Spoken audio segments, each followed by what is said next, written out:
नमस्कार। आज के इस वीडियो में हम शुगर केन के बारे में डिस्कस करने वाले हैं। पिछले वीडियो में हमने फूड क्रॉप्स को कंप्लीट किया था और आज हम कैश क्रॉप्स पे बढ़ने वाले हैं। मैंने जैसे बताया था कि फूड क्रॉप्स से लोगों का पेट भरता है और वैसे ही कैश क्रॉप से लोगों का जेब भरता है। ठीक है, तो व्हाट आर कैश क्रॉप्स? तो अगर कोई पूछ लेगा तो कहोगे यही कि it's not use on daily basis. ये कह सकते हो कि हम उसे अपने पेट भरने के लिए इस्तेमाल नहीं करते, लिवलीहुड के लिए इस्तेमाल नहीं करते, उसे हम एक्सपोर्ट से हमें अगर इनकम हो, प्रोड्यूस ज़्यादा हो तो उसके लिए हम इस्तेमाल करते हैं। अब भाई फार्मर का पूरा परिवार एक गन्ने के जूस पे टिका नहीं रह सकता, कॉटन पे टिका नहीं रह सकता, नहीं ना, तो उसे बेचना होगा, पैसे आएंगे तो उससे फिर कुछ होगा। तो सबसे पहला जो टॉपिक है वो है शुगर केन, और उसके बाद हम ऑयल सीड्स पे जाएंगे, ग्राउंडनट्स और मस्टर्ड पे। शुगर केन, ठीक है। तो शुगर केन, सबसे पहली बात यही आती है कि शुगर केन में ऐसी क्या क्लाइमेटिक कंडीशंस हैं नेसेसरी जिससे हम इसका खेती करते हैं। तो क्लाइमेटिक कंडीशन की बात करें तो सबसे पहली बात याद रखना कि शुगर केन, गन्ने का जूस जो होता है वो हमें कैसा बढ़िया लगता है। अगर मान लीजिए गन्ने का जूस अगर आपको ज़्यादा गर्म दे दिया जाए तो बढ़िया नहीं लगेगा, फिर ज़्यादा ठंडा भी ज़्यादा बढ़िया नहीं लगता। तो शुगर केन की जो खेती होती है वो 20 से 25 डिग्री सेल्सियस के टेम्परेचर में होनी चाहिए। अगर ज़्यादा टेम्परेचर ज़्यादा देर के लिए पड़ गया या कम टेम्परेचर ज़्यादा देर के लिए पड़ गया तो दोनों ही हानिकारक है। रेनफॉल की बात की जाए तो 150 से 100 सेंटीमीटर, याद रखना रेनफॉल ठीक ठाक चाहिए, 200-250 मत लिख देना, क्योंकि शुगर केन भले ही इसके अंदर पानी ज़्यादा होता है लेकिन शुगर केन में इतने रेनफॉल की जरूरत होती है, दिमाग में सेट कर लेना। अच्छा, फिर सवाल आया कि शुगर केन के लिए सॉइल रिक्वायरमेंट्स कैसी हैं, कैसी सॉइल में हो जाएगा। तो भैया सबसे ज़्यादा बिहार यूपी में शुगर केन बनता है। आपने देखा होगा कि उड़ता पंजाब गन्ने का जूस कमा रहे हैं, ऐसा कुछ नहीं है। Bihar and UP is the highest, वहाँ पे बिहार एंड यूपी में सबसे ज़्यादा हाईएस्ट प्रोडक्शन होता है शुगर केन का, ठीक है। उसके बाद पंजाब आता है। तो सॉइल की अगर रिक्वायरमेंट्स की अगर हम बात कर लें तो सॉइल रिक्वायरमेंट्स ओके, तो वेल ड्रेन्ड सॉइल होने चाहिए। वेल ड्रेन्ड सॉइल का मतलब ये हुआ कि सॉइल ठीक ठाक अमाउंट ऑफ पानी एब्जॉर्ब करे, यानी एलुवियल सॉइल भी चलेगा, जो कि ज़्यादा पंजाब, हरियाणा, यूपी, बिहार ये सब एरिया में मिलता है। एलुवियल सॉइल भी, या फिर ब्लैक सॉइल भी चलेगा, ठीक है। तो alluvial, black soil and well drained soil, ये सॉइल रिक्वायरमेंट होगी। फिर सवाल आता है कि ज़्यादा पॉपुलर हमें शुगर केन हमारे एरिया में नहीं दिखता, क्योंकि मतलब ऐसा सवाल आता है ना कि शुगर केन ऐसा मतलब क्यों नहीं कि हम ही उपा देते हैं, हम ही कैश क्रॉप कर लेते हैं। आपके घर परिवार से कोई कृषि क्षेत्र में होगा तो क्यों नहीं शुगर केन की उपज ही करता है? बिकॉज शुगर केन की एक बड़ी ही, क्या कहा जाए, अब जो भी कह लीजिए, तो शुगर केन फर्टिलिटी, समझते हैं सॉइल का फर्टिलिटी क्या होता है? समझते हैं, बहुत बढ़िया। तो फर्टिलिटी जो सॉइल की होती है ना वो शुगर केन एग्जॉस्ट कर लेता है। तो शुगर केन सॉइल की फर्टिलिटी को पूरे तरीके से एग्जॉस्ट कर लेता है। एग्जॉस्ट बोले तो मतलब इससे क्या मतलब इससे मतलब ये हुआ कि अगर मैंने शुगर केन की आज खेती की तो मुझे जो सॉइल की फर्टिलिटी होती है ना, ये पूरा फर्टिलिटी ले लेता है। उसी कारणवश मुझे ज़्यादा मैन्यूअर की ज़रूरत होती है। ज़्यादा मैन्यूअर का मतलब होता है खाद, मैन्यूअर का मतलब होता है खाद की ज़रूरत पड़ती है और फर्टिलाइजर्स की ज़रूरत पड़ती है। इसलिए थोड़ा सा मेरे लिए ज़्यादा ये कॉस्टली हो जाता है प्रोडक्शन। तो ये समझ में आ रही है। एक बार हम आपसे पूछते हैं कि क्लाइमेटिक कंडीशंस, टेम्परेचर की बात करिए तो कितना होना चाहिए? तो 20 से 25 डिग्री सेल्सियस। रेनफॉल 100 से 150 सेंटीमीटर रेनफॉल होने चाहिए। सॉइल कैसा होना चाहिए? तो वेल ड्रेन सॉइल होने चाहिए, ब्लैक सॉइल होने चाहिए, एलुवियल सॉइल भी चल सकता है। फिर अगर हम बात करें तो शुगर केन की क्या सबसे बड़ी दिक्कत है? तो शुगर केन की सबसे बड़ी दिक्कत ये है कि वो फर्टिलिटी, सॉइल की जो फर्टिलिटी है वो उसे एग्जॉस्ट कर लेता है, और उसी कारणवश हमें ज़्यादा मैनुअल की जरूरत पड़ती है, फर्टिलाइजर की जरूरत पड़ती है। ये मोटा मोटी हमें शुगर केन के बारे में बात समझ में आ गया। हम प्रीवियस ईयर क्वेश्चंस भी करने वाले हैं इसके बारे में। अच्छा, अब मिटाने का सामान, यस। तो अब हम बात करने वाले हैं शुगर केन के मेथड ऑफ कल्टीवेशन। तो मेथड ऑफ कल्टीवेशन किस तरीके से होता है? सबसे पहले तो भैया बीज, तो सबसे पहले सोइंग जो है ना, सोइंग ये होना है। सोइंग कैसे होगा? तो दो मेथड्स होते हैं, एक होता है सेट मेथड और दूसरा होता है रटूनिंग। ये मेथड मुझे बहुत बढ़िया लगता है। सेट मेथड का मतलब क्या होगा? अगर आपने गन्ने को देखा होगा तो इस तरीके से सेट्स में डिवाइड होता है कि नहीं होता है? गन्ना इस तरीके से सेट में डिवाइड होता है। अगर आपने गन्ने को कभी पूरा देखा होगा तो इस तरीके से सेट में डिवाइड होता है। तो उसमें हम क्या करते हैं कि एक सेट को काट लेते हैं, वी कट अ पार्ट, उस पार्ट को ही हम सेट कहते हैं, और उसे फिर से हम प्लांट कर देते हैं और वो फिर ग्रो हो जाता है। ये एक मेथड होता है सेट मेथड, जो ज़्यादा प्रोडक्टिव नहीं होता। हम यूज़ करते हैं रटूनिंग। रटूनिंग मतलब क्या होता है कि जैसे कि गन्ना मैंने बोया, गन्ना बड़ा हो गया, ठीक है, गन्ना बड़ा हो गया। अब मैं क्या करूँगा कि ग्राउंड, ये ग्राउंड है, ठीक है, मैं क्या करूँगा कि जस्ट यहाँ से लिटिल बिट ऑफ स्पेस छोड़ के मैं इस गन्ने को काट लूँगा, मैं इस गन्ने को काट लूँगा और इसे जाके बेच दूँगा। अब ये जो चीज़ है ना, ये वो फिर से रीग्रो करेगी, वो फिर से रीग्रो करेगी। क्या करेगी? रीग्रो करेगी। और इस चीज़ को हम अब कहते हैं रटून, सॉरी, ठीक है, रटून। तो मैंने क्या किया कि एक ओल्ड शुगर केन को लिया, एक ओल्ड केन को लिया, उसे जस्ट अबव द ग्राउंड थोड़ा सा स्पेस देके काट दिया, और ये फिर से रीग्रो होगा और फिर से उपज हो जाएगी। मतलब बार बार हमें बोने की जरूरत नहीं है। फर्टिलाइजर्स तो लगेंगे भैया, लेकिन इससे फ़ायदा क्या है? इससे फ़ायदा क्या है हमें?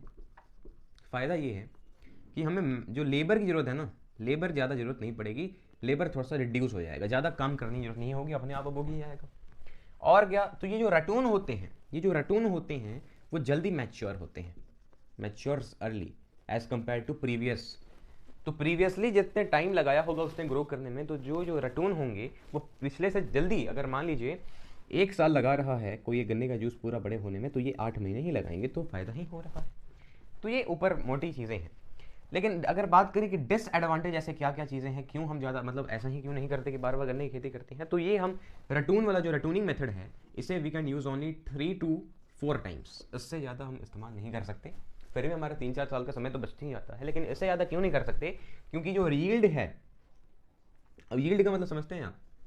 यील्ड का मतलब होता है उपज। तो यील्ड जो है ना वो डिक्रीज होने लगता है, तो उपज जो है वो डिक्रीज हो जाएगा, और उसी कारणवश जो सक्रोस लेवल होगा, यानी रस, सक्रोस मतलब होता है रस, तो सक्रोस लेवल इस गन्ने के अंदर कम हो जाएगा, और उससे ज़्यादा हमें प्रोडक्टिविटी नहीं मिलेगी, और थोड़े से थिनर भी होने लगते हैं। उसी के लिए मैंने इसे थिन बनाया, तो कुछ ना कुछ कारण होता है। तो थिनर भी होने लगते हैं, यील्ड भी डिक्रीज करता है, सक्रोस लेवल भी डिक्रीज करने लगता है 3 से 4 बार के बाद। और अगर इसके अंदर कुछ डिजीजेस हैं तो वो उसमें भी फैलेंगे, बहुत ज़्यादा डिजीजेस फैल सकते हैं क्योंकि जेनेटिक्स। तो ये सोइंग मेथड होगी, इस तरीके से हम इसे ईजिली सो कर सकते हैं। अच्छा, अब दूसरी मेथड, अब दूसरा चीज़ हम क्या करेंगे? सो जब कर लिया, 1 साल हो गए, अब हम इसे क्या कहते हैं? अब हम इसे हार्वेस्ट करेंगे भैया। तो हार्वेस्टिंग हम कब करेंगे? तो हार्वेस्ट करना बड़ा ही आसान है। गन्ना जब बन गया तो यहाँ से काट लो, ले जाओ, रटूनिंग मेथड से फिर से हो जाएगा, काट लो, ले जाओ। तो ये हार्वेस्ट छोड़ दो। अब बात आई प्रोसेसिंग की। अब बात आई प्रोसेसिंग की कि हम प्रोसेस ऐसे करते कैसे हैं सर?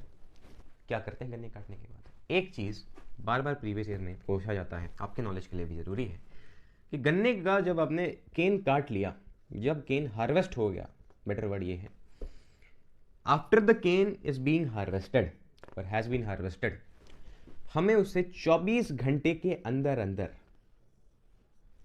माइल्स तक पहुंचाना होता है, और माइल्स अपना काम करेंगे, जो भी उसे चीनी बनाना है, गुड़ बनाना है, जो भी बनाना है, ठीक है। बेसिकली समझने की क्या बात है कि केन को हार्वेस्ट करने के बाद 24 घंटे के अंदर अंदर माइल्स तक पहुंचाना है। अगर ऐसा नहीं हुआ तो सक्रोस लेवल उसमें डिक्रीज होना शुरू हो जाएगा। ये प्रोसेसिंग की बात है। 66% जो चीज़ है, यानी 2/3 जो गन्ना है उससे गुड़ बन जाता है, गुड़ और खंडसरी बन जाता है, गुड़ और खंडसरी बन जाता है। तो गुड़ हमारे एरिया में ज़्यादा यूज़ होता है, हो सकता है आप जहाँ के हैं वहाँ पे खंडसरी यूज़ हो रहा हो, बताइएगा अगर आपके एरिया में खंडसरी ज़्यादा चलता है तो 66% जो है वो गुड़ और खंडसरी बन जाता है, एंड ओनली 44% हमारा शुगर बन के तैयार होता है। ये प्रोसेसिंग की बात है। अब बात आई डिस्ट्रीब्यूशन की। अब आई बात डिस्ट्रीब्यूशन की। तो डिस्ट्रीब्यूशन में यूपी बिहार सबसे आगे, एंड देन पंजाब हरियाणा। अच्छा, बस इतना याद रखना, यूपी बिहार पंजाब हरियाणा। और हाँ, अब आई प्रॉब्लम, अब आई प्रॉब्लम। अब बात करते हैं problems of sugar cane, problems of sugar cane. Sugar cane अगर कल्टिवेट हम कर रहे हैं तो व्हाट आर द प्रॉब्लम्स? तो प्रॉब्लम नंबर 1 ये दिमाग में बैठा लीजिए कि पहला प्रॉब्लम ये होता है कि 24 घंटे से ज़्यादा टाइम लग जाता है शुगर केन को माइल्स तक पहुंचाने में। क्यों? क्योंकि ट्रांसपोर्ट फैसिलिटी सही नहीं है ना। अरे भैया, मैंने गन्ने का जूस तैयार करके रखा, गांव से बाहर निकालने के लिए पूरा पानी पड़ा हुआ है, वहाँ से गाड़ी में निकलेगी ही नहीं, कैसे हम कर पाएंगे? तो ये पहली दिक्कत ये हो गई, 24 घंटे से ज़्यादा लग जाता है।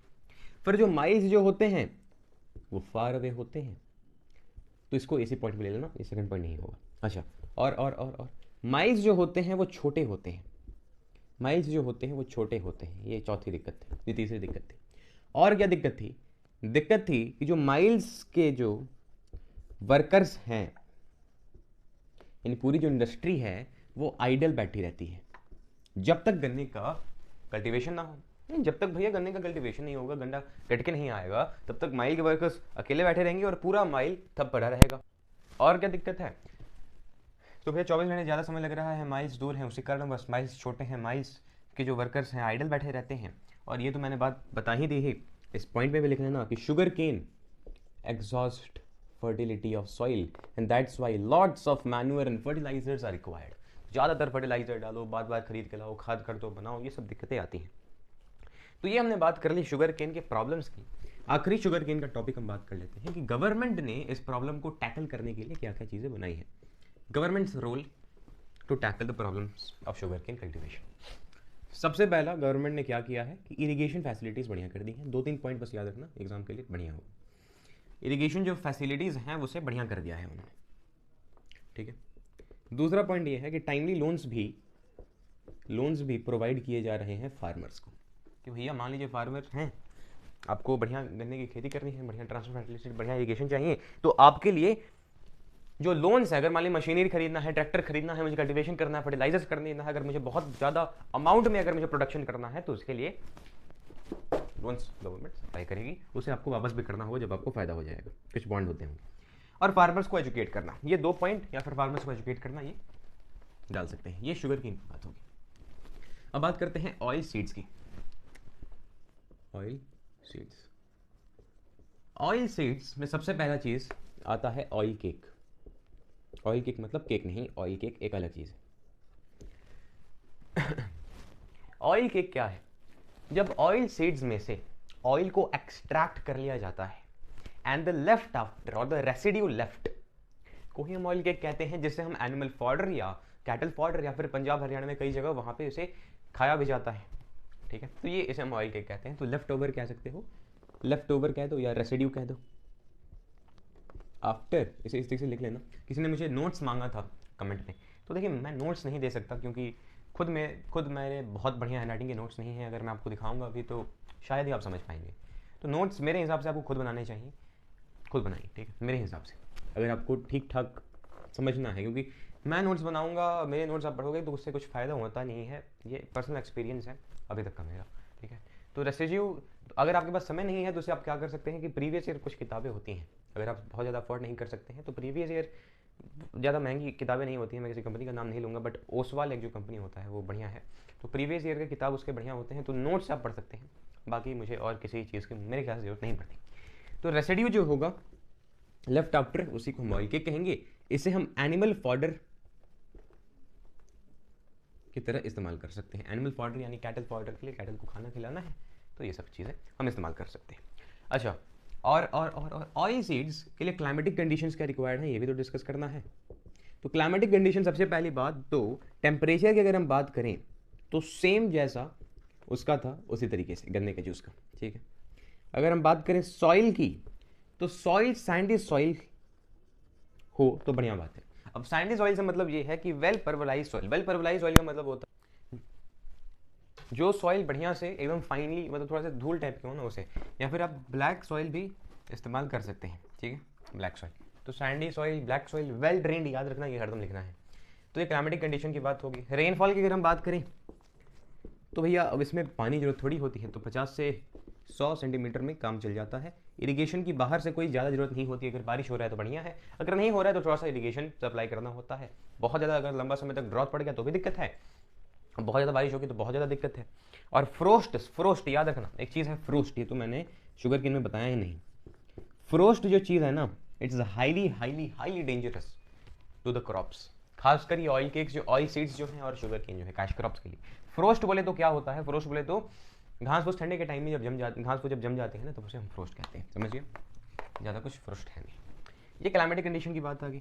अच्छा, ऑयल सीड्स जो होते हैं वो 2 प्रकार के होते हैं। There are 2 types of oil seeds, एक होता है एडिबल और एक होता है नॉन एडिबल। एडिबल मतलब होता है जिसे हम खा सकते हैं, और नॉन एडिबल का मतलब जिसे हम नहीं खा सकते हैं। नॉन एडिबल का एग्जाम्पल कैस्टर ऑयल, तो कैस्टर ऑयल को हम नहीं खा सकते।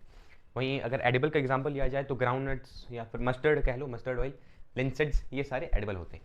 अच्छा, ऑयल सीड्स की यहाँ पे बात आ गई। अब बात करते हैं मेथड ऑफ कल्टीवेशन की। तो सबसे पहले हमें सो करना होगा। तो सोइंग कैसे करेंगे भाई? तो सोइंग करने के लिए हम ब्रॉडकास्टिंग मेथड लेते हैं, या ड्रिलिंग मेथड ले लो, या डिबलिंग मेथड ले लो। तो उससे हम क्या करते हैं कि सीड को छेड़ देंगे, या कर लेंगे, कब करेंगे? तो जब हम इसे प्लग कर देंगे। 4 से 5 महीने बाद कैसे पता चले कि वो मैच्योर हुआ है? तो अगर उसने फ्लावर दे दिया है, अगर फूल ऊपर ऊपर से आ गए हैं, यानी वो जो ऑयल सीड है वो मैच्योर हो चुका है। तो ये सोइंग की बात आ गई। फिर बात आते हैं हार्वेस्टिंग की। तो हार्वेस्ट करने के लिए इसे हम टोटली पूरे प्लांट को देखिए हिंदी तो मेरा भी सही नहीं है, बिना मतलब का ना ही लिखा जाए। तो पूरे प्लांट को निकाल लिया जाता है। The full plant is taken away from the ground और उसके हम बेच लेते हैं। सिंपल सी यही हार्वेस्टिंग और सोइंग की बात थी ऑयल सीड्स की। फिर आता है मस्टर्ड। मस्टर्ड क्या है भैया? तो मस्टर्ड भैया सरसों है, और क्या? मस्टर्ड सरसों है। इसके लिए 10 से 15 डिग्री सेल्सियस टेम्परेचर की ज़रूरत पड़ती है, ज़्यादा बारिश की जरूरत इसके लिए नहीं पड़ती। और एक होता है ग्राउंड नट। अभी मैं ओवरव्यू दे रहा हूँ, थोड़ा सा डीप में जाऊँगा। तो ग्राउंड नट क्या होते हैं? पीनट्स जो होते हैं ना, उन्हीं को हम ग्राउंड नट्स कहते हैं। इनको थोड़ा सा ज़्यादा पानी की जरूरत नहीं पड़ती है। वैसे ग्राउंड नट के बारे में आपको ज़्यादा कुछ है नहीं। मस्त अच्छा हाँ, ये तो ऑयल सीड में। बस एक बात याद रखना, एक बार फिर से रिकॉल करवा रहा हूँ, सोइंग का मतलब क्या? अभी वैसे रात के 1 बज रहे हैं, उसके थोड़ा सा वॉल्यूम डाउन है, ठीक है, समझ सकते हैं आप। तो ऑयल सीड्स मतलब सोइंग। सोइंग कैसे करते हैं? तो ब्रॉडकास्टिंग या ड्रिलिंग मेथड। ड्रिलिंग का मेथड नहीं पता है तो मैं ये नहीं कहूँगा, फिर से जाओ पिछले वीडियो में।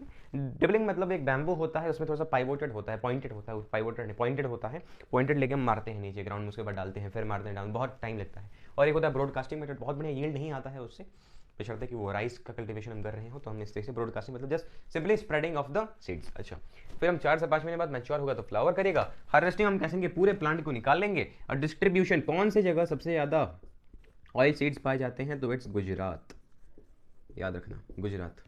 सारू छे, ठीक है। मस्टर्ड की बात करें तो 10 से 15 डिग्री सेल्सियस, ज़्यादा बारिश की जरूरत नहीं पड़ती, बहुत ही कम बारिश में भी इसका काम चल जाता है। और ग्राउंडनट्स ज़्यादा उससे नहीं पड़ने की जरूरत है। ये ऑयल सीड्स की बात हो गई, कहें तो पूरा हमारा चैप्टर समाप्त हो गया। बहुत ही जल्द हम कॉटन पे वीडियो बनाएंगे, बहुत ही जल्द, क्या कल ही अपलोड हो जाएगा। तब तक के लिए have a good day and this is Aryan Upadhyay and this is Upadhyay education.